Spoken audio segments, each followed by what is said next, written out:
2014 से पहले जब कांग्रेस की सरकार थी तो रसोई गैस का सिलेंडर हमें ब्लैक में मिलता था। क्या ऐसे प्रधानमंत्री जी का सम्मान नहीं होना चाहिए? बिल्कुल होना चाहिए। ऐसे प्रधानमंत्री ने, जिसने देश को एक सूत्र में पिरो दिया, जिसने हमारे भारत देश की शाख को पूरे विश्व के अंदर बढ़ाने का काम किया, उस देश के प्रधानमंत्री के लिए आज पूरा देश उसके साथ खड़ा है कि इससे बढ़िया प्रधानमंत्री इस देश में कभी नहीं आ सकता। दोस्तों नमस्कार, असली खबर पर आपका स्वागत है। मैं विकास जांगड़ा। आज की असली खबर हम लेने आए हैं अशोक गुर्जर जी, बीजेपी जिला अध्यक्ष से। अशोक गुर्जर जी, आपका हमारे चैनल पर स्वागत है। जी बिल्कुल, आपका भी असली खबर चैनल का बहुत बहुत स्वागत, धन्यवाद।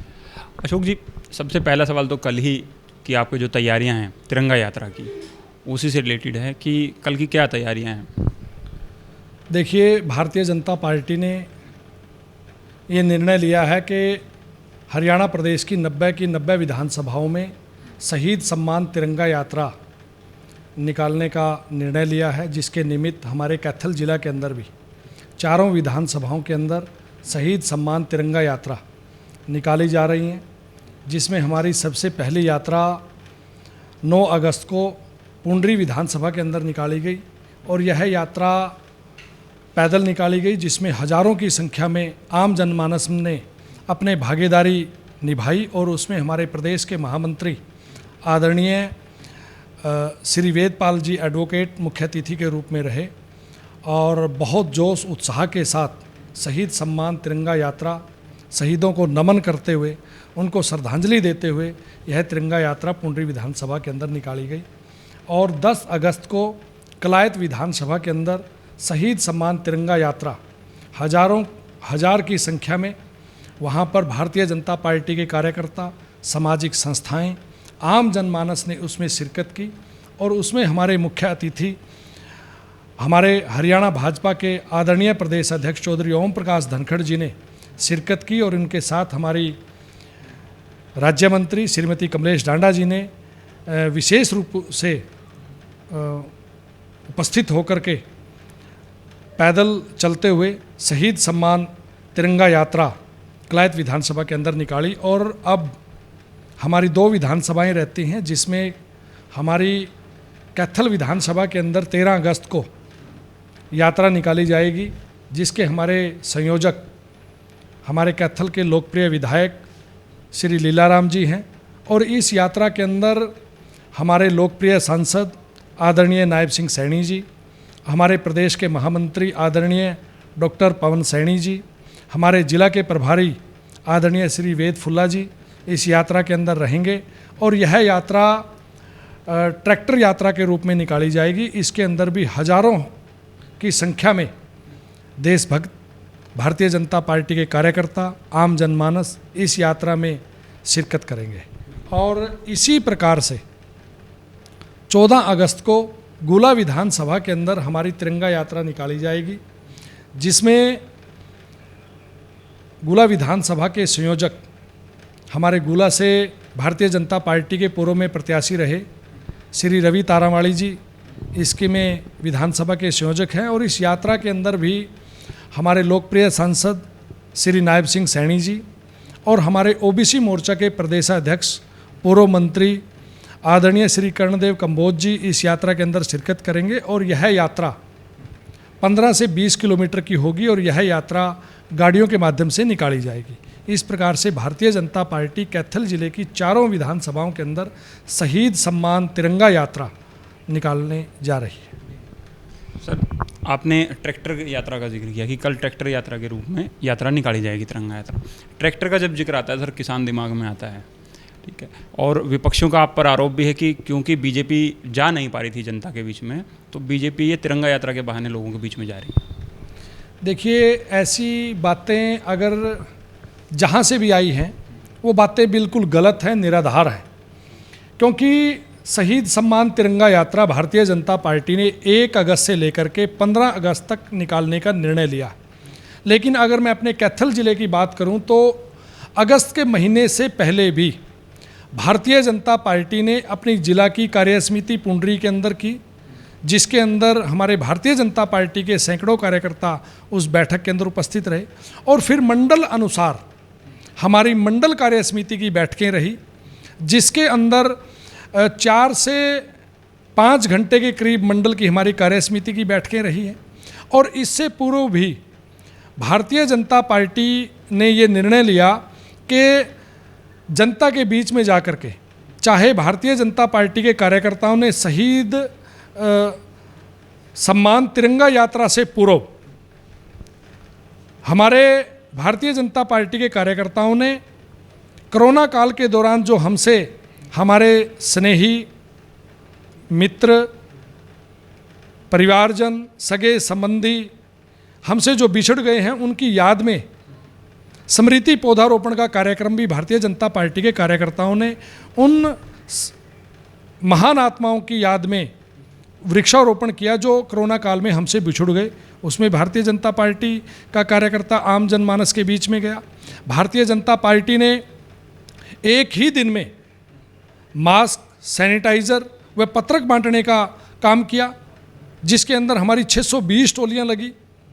और इसी प्रकार से भारतीय जनता पार्टी ने हेल्प डेस्क चलाए। इसी प्रकार भारतीय जनता पार्टी ने ब्लड डोनेशन के कैंप लगाए। इसी प्रकार भारतीय जनता पार्टी ने सेवा रसोई का काम किया। इसी प्रकार आप देखते हो कि समय समय पर हमारी राज्य मंत्री श्रीमती कमलेश डांडा जी विभिन्न ब्लड डोनेशन के कैंपों में जाकर के और अन्य सामाजिक कार्यों में जाकर के, पार्टी के कार्यक्रमों में जाकर के, और इसी प्रकार से सांसद श्री नायब सिंह सैनी जी, जिनका लोकसभा क्षेत्र कुरुक्षेत्र है, और वो कैथल जिले के अंदर हर हफ्ते के अंदर कम से कम 2 बार आते हैं। और इसी प्रकार से हमारे विधायक श्री लीलाराम जी अपनी विधानसभा के अंदर गाँव के अंदर जाते हैं, शहर के अंदर रहते हैं। तो भारतीय जनता पार्टी और भारतीय जनता पार्टी में सरकार के जनप्रतिनिधि वो समय समय पर लोगों के बीच में रहते हैं। ये बातें बिल्कुल निराधार हैं, गलत हैं कि भारतीय जनता पार्टी केवल तिरंगा यात्रा के माध्यम से जनता के बीच में जा रही है। इससे अगस्त से पूर्व के महीनों की आप जानकारियां लो, आपके मीडिया के माध्यम से आपको मिलेंगी कि भारतीय जनता पार्टी का कार्यकर्ता और सरकार के भाजपा सरकार के जनप्रतिनिधि लोगों के बीच में जाकर के लोगों की समस्याओं का निदान करने के लिए, निराकरण करने के लिए काम कर रहे हैं। जी, ये तो बात हुई सर कि आप लोगों के बीच जा रहे हैं। तो लोगों के बीच जा रहे हैं तो आपको भी पता होगा कि अभी सरकार से लोग क्या उम्मीद कर रहे हैं। सरकार से लोग चाह रहे हैं कि जल्दी से जल्दी चुनाव हों। पिछले काफ़ी समय से जितने भी नगर पार्षद हैं और सरपंच हैं वो अपने ठीक से काम नहीं कर पा रहे। बारिश के मौसम में लोगों ने देखा काफ़ी तकलीफ़ें हुई, जनप्रतिनिधियों तक बात पहुंचाने के लिए लोगों को 2-4 होना पड़ा। देखिए, मैं बधाई देता हूं हरियाणा सरकार को कि उन्होंने पहली बार ओबीसी को आरक्षण दिया, 8% का आरक्षण दिया। उसमें हमारे ओबीसी समाज के भाई बड़े उत्साहित हैं, सरकार की प्रशंसा कर रहे हैं। और इसी प्रकार से 50% की हिस्सेदारी हमारे पंचायती राज संस्थाओं के चुनाव में महिलाओं की सुनिश्चित की है। तो महिलाओं के अंदर बहुत भारी उत्साह है। तो इसी प्रकार से जब पूर्व में भी हमारे पंचायती राज संस्थाओं के चुनाव हुए थे तो उस समय माननीय मुख्यमंत्री जी ने पढ़ी लिखी पंचायतें हरियाणा प्रदेश के अंदर हो, इसकी पहल की थी। तो उस समय भी वो कोर्ट के अंदर फैसला गया था जो विचाराधीन हुआ था, जिसके कारण से डिले हुआ था। इसी प्रकार से अब 22 अगस्त लगी हुई है, तो 22 अगस्त को कोर्ट का जो फैसला आएगा उस वजह से देरी है। सरकार की तरफ से कोई भी किसी प्रकार की कोई देरी नहीं है। सरकार ने सारी व्यवस्थाएं स्थानीय निकाय के चुनावों को लेकर के और पंचायती राज संस्थाओं के चुनावों को लेकर के सरकार ने अपनी सारी तैयारियां, सारी व्यवस्थाएं पूर्ण कर ली हैं। सर, जिस तरीके से जब भी किसी भी पार्टी की सरकार होती है तो सरकार आपकी आ जाती है, सरकार के साथ साथ आरोप भी आते हैं, जिम्मेदारियां भी आती हैं। विपक्षी आप पर एक आरोप भी लगाते हैं कि सरकार बीजेपी जब से आई है तो महंगाई बढ़ रही है, सिलेंडर का रेट ऊपर चला गया है, पेट्रोल के दाम लगातार ऊपर बढ़ रहे हैं। देखिए, जिस प्रकार से महंगाई की बात आप बता रहे हैं कि जनता की तरफ से ऐसी आ रही है, जनता मैं नहीं बता रहा सर, माफ़ी है आपको रोकने के लिए। आपको नहीं लग रहा महंगाई है? देखिए, आपने ये बात रखी है कि जनता कहती है कि महंगाई हुई है, तो मैं तो उसी पर ही अपना जवाब दूंगा कि महंगाई क्या आज से अगर हम 10 वर्ष पूर्व की बात कर लें, 15 वर्ष पूर्व की बात कर लें, 20 वर्ष पूर्व की बात कर लें, जैसे जैसे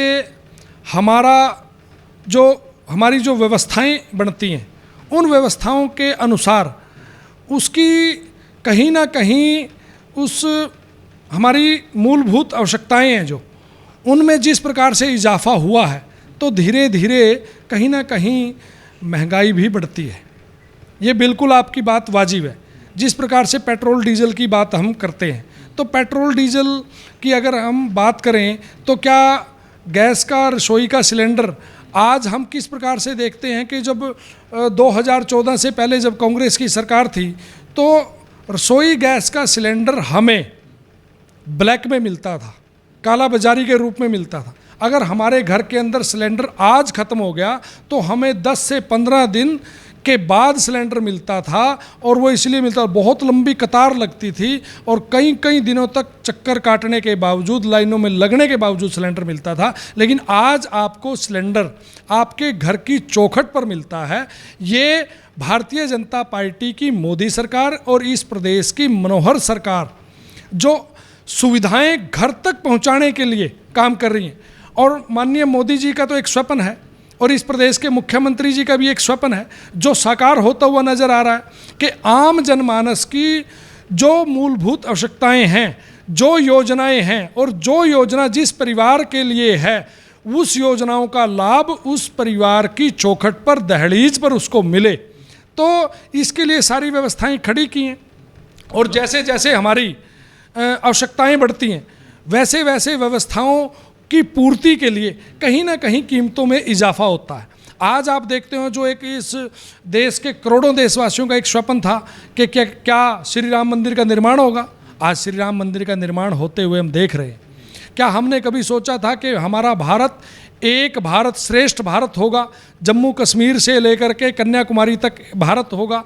तो आज आप देखते हो कि हमारे देश के अंदर जो 2014 से पहले 2 निशान थे, 2 विधान थे, आज हमारे देश के अंदर एक निशान है, एक संविधान है। वो भारतीय जनता पार्टी की मोदी सरकार के कारण ही संभव हो पाया। नागरिक संशोधन बिल भारतीय जनता पार्टी की मोदी सरकार में ही संभव हो पाया। तो 3 तलाक भारतीय जनता पार्टी की मोदी सरकार में ही संभव हो पाया। तो इस प्रकार के अनेकों अनेक ऐसे कार्य जो कल्पना से परे थे, वो आज पूर्ण होते हुए आज हम देख रहे हैं। हम सौभाग्यशाली हैं कि आज मोदी सरकार इस देश के अंदर काम कर रही है। हम सौभाग्यशाली हैं कि इस प्रदेश के अंदर मनोहर सरकार काम कर रही है। आपने कहा कि जिस तरीके से सुविधाओं में इजाफा होता है, घर तक सुविधाएं पहुंचती हैं, तो कीमतों में भी इजाफा होता है। तो मतलब क्या मोदी सरकार क्या सिलेंडर घर पहुंचाने का टैक्स लेने लगी, ऐसा माना है? बात ऐसा नहीं है, बात ऐसी बिल्कुल भी नहीं है। आप ये देखिए कि आप अगर सपोज करो, मैं अपने गांव की बात करूं, मैं अपने वार्ड की बात करूं, मैं अपने शहर की बात करूं, तो वहां पर आज से 20 वर्ष पूर्व कितनी गाड़ियां थी, कितने 2 व्हीलर्स थे, आज कितने 4 व्हीलर्स हैं, कितने 2 व्हीलर्स हैं। तो उनके वो जिस डीजल और पेट्रोल से चलते हैं, तो उसकी खपत कितनी ज़्यादा बढ़ गई है। तो जैसे जैसे उसकी खपत बढ़ती है, उसी प्रकार से कहीं ना कहीं कीमतों में इजाफा स्वाभाविक है। लेकिन भारतीय जनता पार्टी ने आम जनमानस को राहत देने के लिए और गरीबी रेखा से नीचे जीवन यापन करने वाले परिवारों को किस प्रकार से आर्थिक दृष्टि से मजबूत करने के लिए, किस प्रकार से उन परिवारों को आर्थिक दृष्टि से स्वावलंबन की ओर ले जाने के लिए काम किया। इसका सबसे बड़ा उदाहरण ये है, जो गरीब परिवार जो अपने पूरे इस जीवन के दौरान कहीं ना कहीं अपने काम करते हुए, अपनी आजीविका चलाते हुए कोई ना कोई अपनी जमा पूंजी जोड़ता था, कोई अपना मकान, दुकान, प्लाट खरीदता था, या उस परिवार की महिलाएं अपने आभूषण बनाती थी या उनको रखती थी, या उनको किसी न किसी कटौती करके वो आभूषण अपने पास रखती थी। तो वो क्या था कि अगर उस परिवार के अंदर कोई सदस्य बीमार हो जाता था, तो उसकी बीमारी में उसकी वो आभूषण चले जाते थे, वो दुकान मकान चला जाता था, और जो उसने थोड़ी बहुत, जो गरीब परिवार के किसी मेहनत मजदूरी करने वाले व्यक्ति ने अगर कोई जमा पूंजी की थी, तो वो ख़त्म हो जाती थी। लेकिन मोदी सरकार ने आयुष्मान भारत नामक एक योजना चला करके 5 लाख रुपए तक का इलाज उस परिवार को आज फ्री में देने का काम किया है। इसी प्रकार से अन्य योजनाएं हैं। आज प्रधानमंत्री गरीब कल्याण अन्न योजना शुरू की गई है, क्योंकि पिछली कोरोना काल की लहर के दौरान बहुत से ऐसे परिवार थे जो हैंड टू माउथ थे, जो आज ही कमाते थे और आज ही खाते थे। जब वो बहुत लंबे लॉकडाउन के अंदर जब उनको वो बाहर नहीं निकल पाए, उन सबको उनके घर के अंदर राशन पहुंचाने का काम मोदी सरकार ने किया। तो इस प्रकार से गरीबी हटाने के लिए मोदी सरकार दिन रात प्रयासरत है और गरीबों के उत्थान और कल्याण के लिए जन कल्याणकारी योजनाएं लागू कर रही है। क्या आप, मैं चाह नहीं रहा था लेकिन आपने जिक्र कर दिया मोदी सरकार का और अन्य योजना का। विपक्षी उस पर आरोप लगा रहे हैं कि जिस तरीके से मोदी जी अपनी फ़ोटो छपवा कर अनाज बांट रहे हैं, ऐसा तो कभी नहीं हुआ। देखिए, मैं इस देश के यशस्वी प्रधानमंत्री जी का धन्यवाद करता हूँ कि छपवाने के लिए सर, कि उन्होंने नहीं, फ़ोटो छपवाने के लिए नहीं, आपने मेरी बात पूरी सुनी नहीं है। आपने अपना क्वेश्चन पूरा किया तब तक मैं नहीं बोला, और जब आपने अपना क्वेश्चन पूरा किया जब तक मेरा जवाब पूरा नहीं होता तो मुझे लगता है कि आपको भी नहीं टोकना चाहिए। तो मेरा अपने पत्रकार साथी से एक निवेदन ये है कि मैं ये कहना चाहता हूँ कि मैं इस देश के यशस्वी प्रधानमंत्री माननीय श्री नरेंद्र मोदी जी का धन्यवाद करता हूँ कि जिस प्रकार से आज टोक्यो में जो ओलंपिक गेम हो रहे हैं उसमें किस प्रकार से हमारे देश के खिलाड़ी मेडल लेकर के आ रहे हैं, तो वो मेडल के लिए किस प्रकार से उनको प्रोत्साहित किया जा रहा है। हरियाणा प्रदेश की मनोहर सरकार ने 6 करोड़, 4 करोड़, 2.5 करोड़, 50-50 लाख जो उसमें पार्टिसिपेट करते हैं हॉकी टीम के खिलाड़ियों को, किस प्रकार से उनको प्रोत्साहन दिया जा रहा है। उस अवार्ड का नाम हमारे अंतर्राष्ट्रीय खिलाड़ी के नाम पर रखा जा रहा है। तो ये क्या है कि एक हौसला बढ़ाने के लिए, एक उनका मार्गदर्शन करने के लिए, एक उनको मोटिव करने के लिए कि इस प्रकार से हम आगे बढ़ें। तो देखिए, प्रधानमंत्री इस देश के अंदर जो भी रहा हो, माननीय श्री नरेंद्र मोदी जी से पूर्व भी इस देश के अंदर प्रधानमंत्री रहे हैं, उन्होंने भी कहीं ना कहीं किसी न किसी योजना का नाम प्रधानमंत्री योजना के नाम से जुड़ता है। तो इसमें मुझे नहीं लगता कि पूर्व में भी ऐसा हुआ है और वर्तमान में भी है, वो हमारे लिए सम्माननीय है। और जब से इस देश की बागडोर 2014 में इस देश के यशस्वी प्रधानमंत्री श्री नरेंद्र मोदी जी ने संभाली है, इस देश की साख विश्व के अंदर बढ़ी है। आज विश्व भारत देश की तरफ देखता है। पहले क्या था, आपको ध्यान में होगा कि जब पोलियो की ड्रॉप्स जब बनी, जो पोलियो की दवाई बनी थी वो हमारे देश में नहीं बनी थी, और जब वो बनी तो बहुत सालों के बाद हमारे देश को मिली। लेकिन कोरोना की वैक्सीन हमारे देश के अंदर बनी और हमारे देश के नागरिकों को सबसे पहले मिली, और अन्य विदेशों के अन्य ऐसे देश जिन्होंने हमारे देश से डिमांड की, हमारे देश से मांग रखी कि हमें भी कोरोना की वैक्सीन मिले, तो भारत ने अन्य देशों को कोरोना की वैक्सीन उपलब्ध करवाई।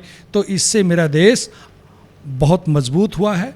भारत देश की साख विश्व के अंदर बढ़ी है। ये केवल और केवल हमारे यशस्वी प्रधानमंत्री श्री नरेंद्र मोदी जी के कारण संभव हो पाया। क्या मैं फिर ये कहता हूँ, क्या ऐसे प्रधानमंत्री जी का सम्मान नहीं होना चाहिए? बिल्कुल होना चाहिए। ऐसे प्रधानमंत्री ने, जिसने देश को एक सूत्र में पिरो दिया, जिसने हमारे भारत देश की शाख को पूरे विश्व के अंदर बढ़ाने का काम किया, उस देश के प्रधानमंत्री के लिए आज पूरा देश उसके साथ खड़ा है।